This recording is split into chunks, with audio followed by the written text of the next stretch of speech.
Hey everyone, this is Essen Raza from Century 21 Innovative Realty. Welcome to our fourth episode of my webinar series. And today we've got a real treat for you guys. We've got Tony Grewal from Housemaster. He's an inspector that I use and I've recommended to several of my clients and also colleagues. And he's going to be here to talk to you guys about the entire process of the home inspection. So if you're a first-time home buyer or if you're looking to get into the market, this video is going to be extremely crucial for you guys to understand what the home inspection process involves. You know, what does it mean to get a home inspection? And I'll let Tony discuss more in detail. But without further ado, thank you, Tony, for coming on the show. Really appreciate it. Thank you, Essen, for having me. It's always a pleasure talking to you. Yeah, my pleasure, my pleasure. And, for those of you, in case you don't know me, my name is Tony Grewal. I'm with Housemaster Home Inspections. And Housemaster is one of the oldest home inspection companies around. We have been around for more than 40 years. We have over 300 offices between US and Canada. And I am in the North York, Etobicoke, Brampton, Caledon area here, serving clients in that areas and surrounding areas. I've been personally in the business for 11 years now. And I think I've been working with Essen for just about the same time. Yeah. All these years. Been that long, it's been, yes. Wow. Yeah, it's been. And about home inspection, it's an objective evaluation of a property, of easily accessible and visible areas and systems of the house. So we look at the property and the systems, and not only we look at the condition of them, but we also explain to you as a client, as a buyer, how the systems work, how the maintenance of these things works. So when you are buying a home, you are making an informed decision about the property. And I mean, like you said, we go way back. I didn't realize it was that long, but thanks for reminding me. But I got referred to you by a friend of mine. And your home inspections, what I find are very, very detailed. Where you even always recommend that, have the buyers come to the inspection so that you can give them like a quick summary or a recap at the end of the tour or the inspection, so they kind of know what's going on in the process. Now, you talked a little bit about the process in general. Can you dive into a little bit more detail as to, what are some of the big ticket items that you would say you look at that a home buyer might want to consider before they make a decision to go firm with the deal? Yes, absolutely. Let me first cover what overall an inspection, what elements do we cover, and then we can answer the big ticket items and stuff. So we look at the roof, the exteriors, the site elements of the house. Then we look at the garage, the safety features of the garage doors. We look at the attic, the interiors, the bathrooms and the kitchens and plumbing, electrical, built-in appliances, foundation, water penetration issues, heating, cooling systems, hot water supply. So there's 14, 15 different sections in a house that we cover during the inspection. And within each, then it's broken down further. So in our report, you get about 120 to 150 line items. So it's a very detailed report, as you mentioned, with pictures, so it's easy to understand. And also we encourage our buyers, our clients to accompany us at the inspection, so we can explain to them what we're doing and how to explain things, how to look after them, how the systems connect with each other in the house. It's not only one thing. Sometimes an issue is here, but the effect of that is in a different area of the home. So it's important to understand how things work together in a home.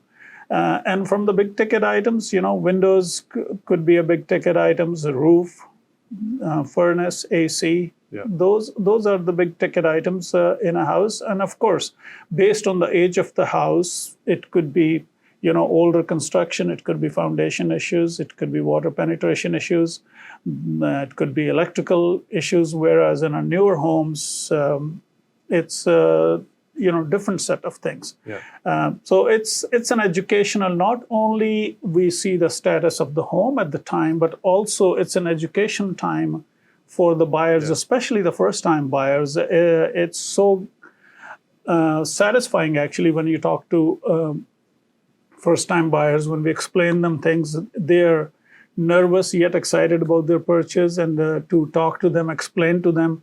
It's the education part of it makes it so much worthwhile for them and for us to go through. Go through the process. 100%. Yeah. And I think even for me, like I attend the inspections with the buyers, and sometimes I tell the buyers that, look, the inspection will take 2 to 3 hours on average, typically, right? Mm-hmm. And it's important to go to the inspection and just make sure you're there so you learn.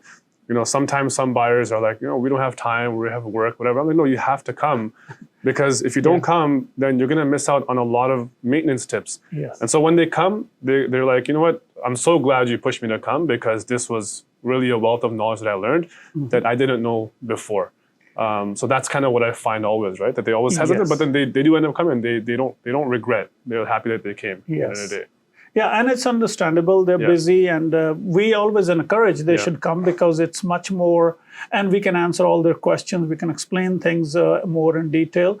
But there are times when they're busy or they're out of town, and the real estate transaction timelines are such that the inspections have to be done.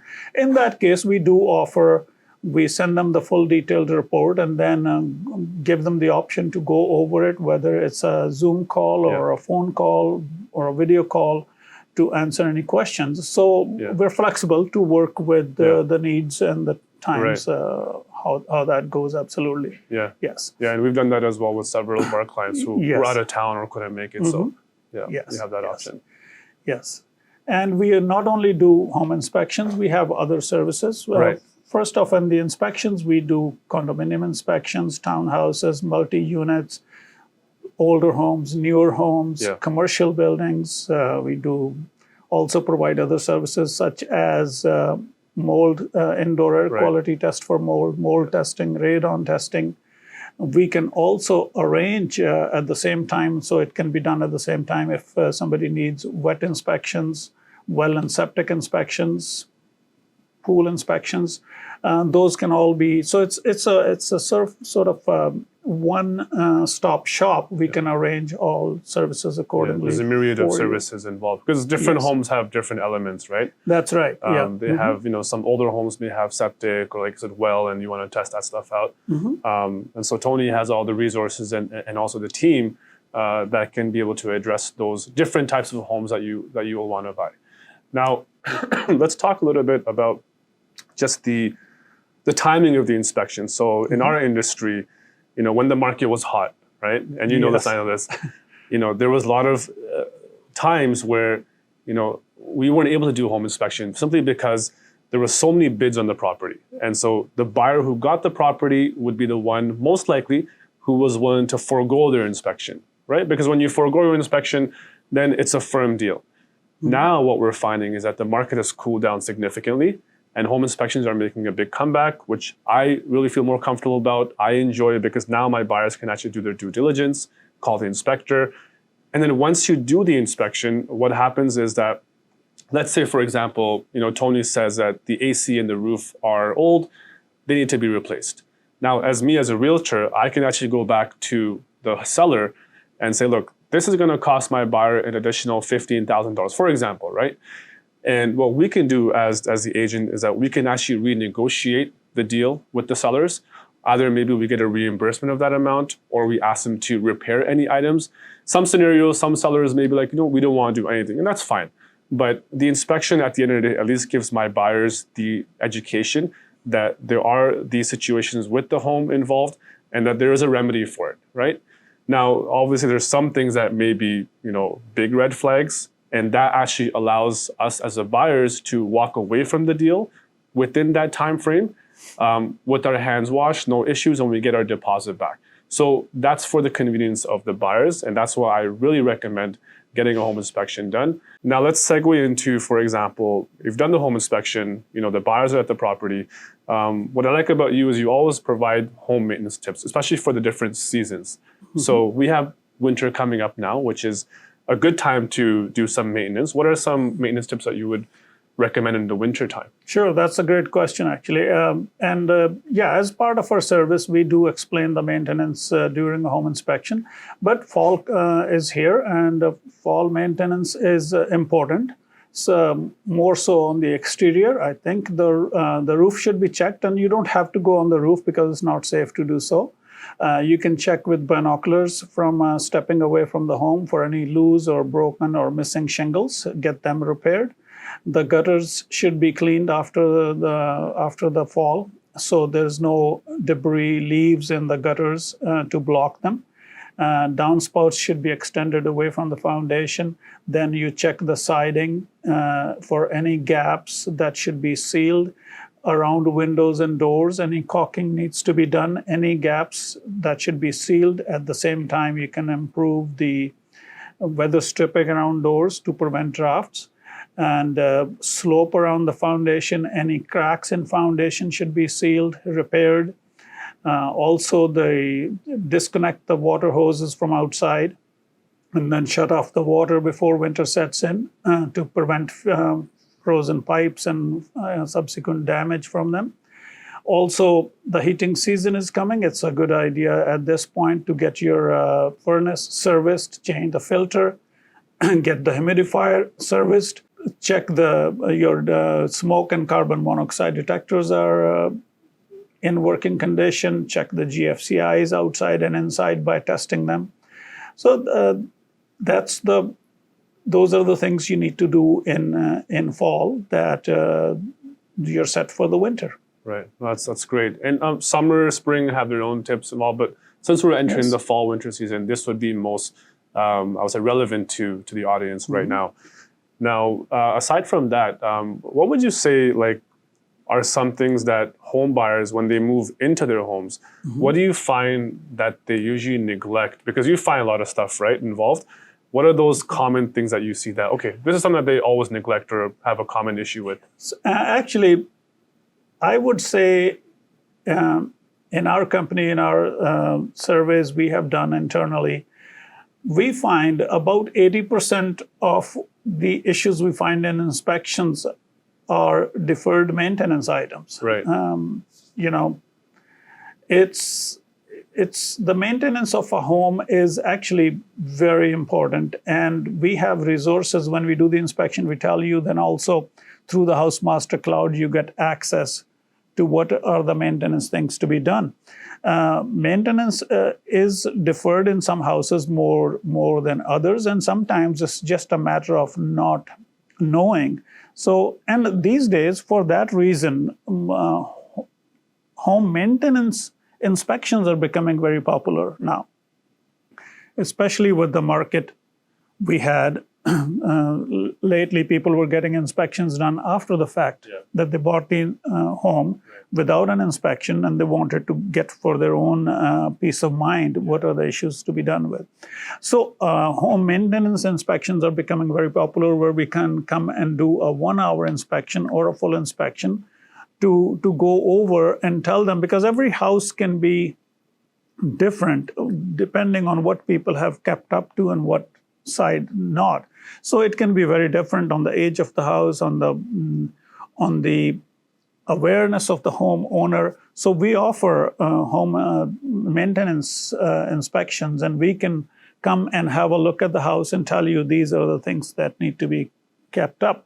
But mostly window caulking, roof repairs, drainage issues, foundation slope around the foundation, simple but important things that need to be dealt with. And smoke and carbon monoxide detectors. So the carbon monoxide and smoke detectors, those are big items for safety yes, issues, it's a life safety issue, absolutely. And that's something I know you mentioned in your inspection reports, is that you should have those on every floor in a home.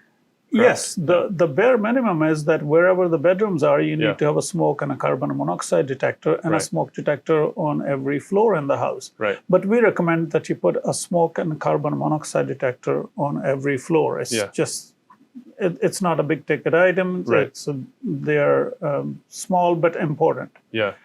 And we find a lot of times clients or customers have carbon monoxide detectors that are plugged in. Yeah. And then for some reason they unplug it. Okay. and it sits in a closet, so it defeats the purpose of having it. Right. So for that reason, sometimes it's probably a better idea to have the one in the ceiling, two in one, or separately, whichever way. Yeah. But it's important that you have them, and they should be tested once a month. Yeah. And I think from my perspective as a realtor, what I find is that when buyers or homeowners do use a service and do a yearly inspection, it just increases the value of your home. Because that's why we find a lot of times in homes that there's a myriad of problems involved, and that is because of a lack of repairs or maintenance or looking after the home over the number of years. And also on the other side, if let's say you haven't done anything to the home in 5 or 6 years, then you decide to do it all at once, it's going to cost you like a pretty penny, right? So my advice and Tony's advice is do the annual inspection checklist, or call Tony, ask him to come over and he'll do that. Check the big ticket items. So if you have to repair the furnace or replace it, you'll know when to replace it, right? You'll know how to budget it. And that effectively will help increase the value of your home and also help it sell faster, because now when buyers come and see the home and they see, a new furnace or even a furnace that's working well, a good conditioned roof, their reaction is going to be like, oh, this is a nice home that I can move into. And I don't have to spend a lot of money in the first couple of years. We can live in it. We can budget for it. Whereas if you have, I've had a situation where we've had a home where like the AC is gone, the furnace is gone, the roof is gone, the windows are gone. And now my buyer's like, oh, this is going to cost me like 40, 30,000, And so we try to get the information beforehand from the sellers. Yes. But it's always good to keep repairing or at least upkeeping your home over the number of years you're living in that property. So that's my piece of advice. But thanks for sharing that. Anything else you wanted to add? The maintenance inspections can be done annually or every 2 years, whichever way that works for you.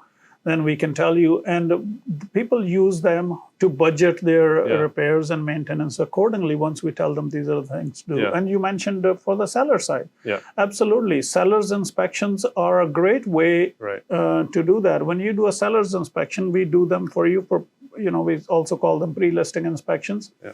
So it does multiple things, actually. It puts the seller in the driver's seat or in a more of a control part in the transaction. Because first of all, you're being open. You're having a third party evaluate your property, and you're open and you're providing that report to the prospective buyers and their agents so they can see so they get what they see.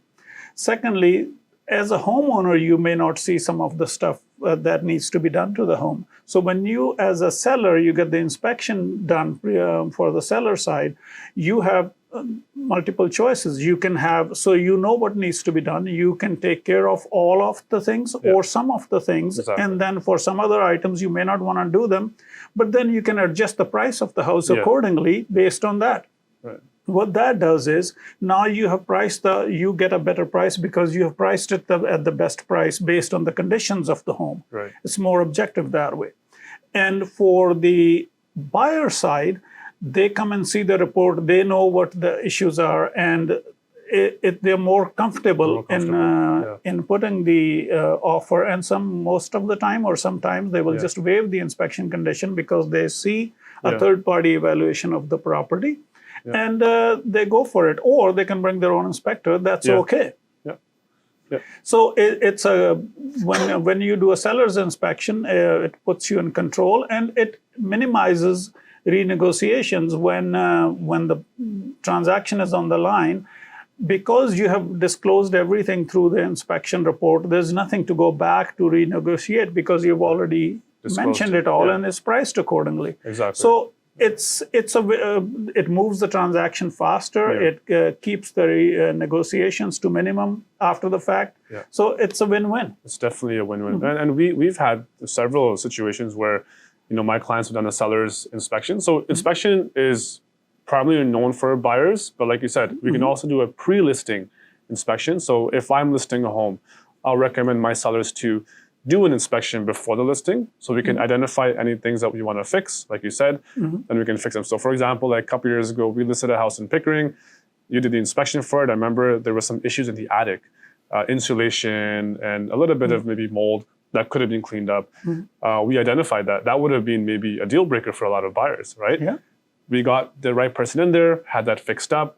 and they had their inspector come in and take a look as well, and it passed with flying colors. So that might have saved the deal, and that's a great piece of advice that I would recommend to sellers to do the pre-listing inspection, because it can be a deal breaker if, let's say, you haven't identified something, and you go through this entire process of selling and negotiating, then the last minute it falls through because of an issue that you missed, right? Absolutely. Yeah. Now that's a great example, actually. Yeah, no, it happens all the time for sure. Next question I had for you on a more personal side, you've done many inspections. So what's one of the most craziest inspection stories that you've come across? Well, there's quite a few. Crawl spaces are always interesting to go into, and looking into attics is sometimes interesting what you find in there. Bagfuls of stuff. Sometimes, we don't open the bags, but you wonder what's in there and so on. It's every house has its own story. It's very interesting when you see a bag full of something sitting in the attic, or we have found, now things are legal up to 4 plants, but before that, sometimes we would find some false walls, and behind that, some growing plants and so on. Even as funny as finding using the dishwasher as a filing cabinet and finding paperwork in there. So that's a good one. That's a new one. I've never heard that one before. Good thing I didn't run that dishwasher. I opened it before, so it was all folders in there. Interesting. We did an inspection in Belleville, if you remember, maybe a year ago, and it was an old house, and the basement was basically the crawl space that was underneath the water heater. So there was like a small little opening, and my buyer's like, "There's no basement in the house. I mean, there has to be a basement." And you came, you said, "Yeah, there it is." I said, "Where is it?" "It's inside the crawl space." And I just remember Tony walking down those stairs, and I was like, "There's no way I'm going in there. It's too dark and claustrophobic."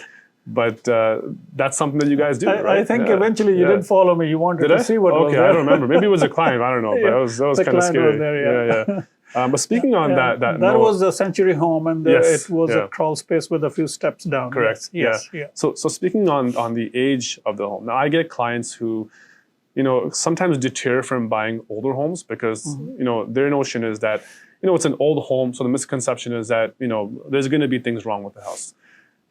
I beg to differ because I think it depends on the maintenance, right? So whether it's a new home or an old home. But in your experience, when someone has that objection, what do you kind of say? How do you address that to somebody? You see, older homes, in certain areas, the homes are older because those are mature areas, and they may have been redone, unless it's a total rebuild. That's a whole different thing. But if you're in a certain area and most of the houses there are older, then if that's the area you want to be, then it's going to be an older home, unless you find a rebuild, which is not the case in all cases. So older homes, if they're well maintained, you said it right. It's if they're well maintained, there's nothing wrong with that. And most of the time, the older home, they have stood the test of time. Now, certain things are normal in older homes because the construction in those days was such, different from current standards and so on. So when we walk into a house, we put a filter on our eyes based on the age of the home. So we look at things differently in an older home versus a newer home. So different timelines have different construction types.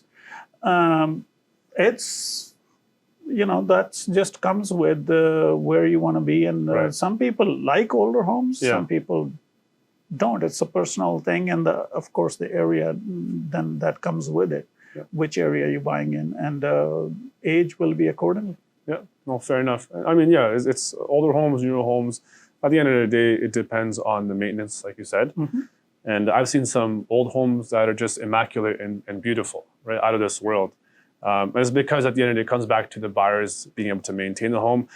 At the same time, we've both seen homes that are maybe 5 years or under, which unfortunately, they don't look like they're newer because the buyers just haven't maintained it properly, right? So don't always get, caught up in the age. Sometimes that can be a disservice when you're looking at properties, but more so look at the property in terms of, what's the condition. Now, if you just want a newer home for the sake of buying a new home, that's totally fine too, right? That's just how some people are, and that's totally respectable. But again, when you include everything, then you also have more choices, more areas to buy, more locations, and it'll make that process even easier. So I think we've covered most of the inspection topics. I'm going to talk to you and ask you a few questions non-inspection related, which I didn't warn you about before, but I'm sure you'll be able to answer. What is the best piece of advice you've been given? I think it was more so than given. It was watching. There's a few people in my life who I looked up to, who are my role models. It was more so what they were doing. I think it was honesty and integrity in what you do. Yeah. So, and don't take shortcuts. Do it the right way. Do the right thing, and sleep well night because of that. I think honesty and integrity is the key, and that's I think that goes hand in hand with both of our industries, because sometimes we have to report things that the buyers like, and it breaks the deal. But you know what? So be it, because we want to make sure our clients are moving into a home that is going to be a good home for them, and we don't want them to be stuck in a home that we just push the sale, for example, right? Yeah. Bringing it into the work side. Yeah, absolutely. Absolutely. When we look at a house is what a house is. We are going to give the information to the buyer in a professional way, telling them this is the condition and these are the options or remediations. Then whatever decision they make, whether they buy the house or walk away, in either case they're making an informed decision. Absolutely. Next question: what's the one movie that you watch over and over again? In our household, as a family, when we get together, probably Lord of the Rings is that's my favorite. more played movie than when we get together. It's what are we watching? It's Lord of the Rings 1, 2, or 3. I didn't know that about you. Okay, so that's awesome. That's my favorite. We watch that every year around Christmas time in the break. Similar. That's like our passion. So we love that movie. That's awesome. Thank you, Tony, so much for coming on the show. I think this was super informative for buyers and also sellers. If you want to reach Tony, we'll be providing information as well at the end of the video. But thank you, Tony. Appreciate it. It was a pleasure. Thank you, Sam. Always a pleasure. We'll be in touch. Thank you, guys.